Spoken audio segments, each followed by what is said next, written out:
Hi, this is Kit Welchlin, and welcome to Welchlin.com. Today's video blog is on self-esteem. The question is, what am I thinking?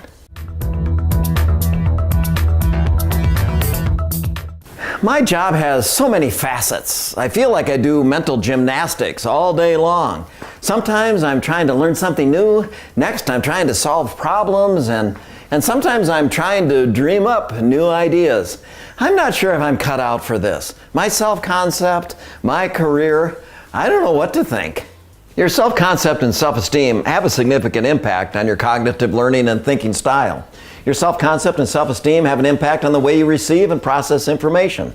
The manner in which you communicate to yourself may provide clues to the cognitive learning or thinking style you prefer.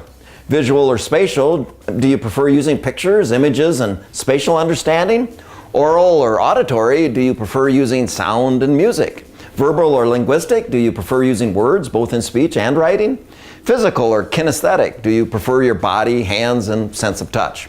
Given these cognitive learning and thinking styles, we must also consider these three functions of thinking: to interpret, to solve problems, and to create.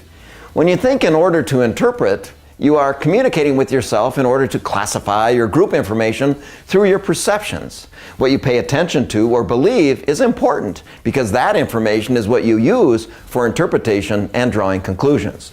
If you're communicating within yourself to solve a problem, you probably begin with a few ideas, then compare positives and negatives, and compare potential outcomes with desired benefits.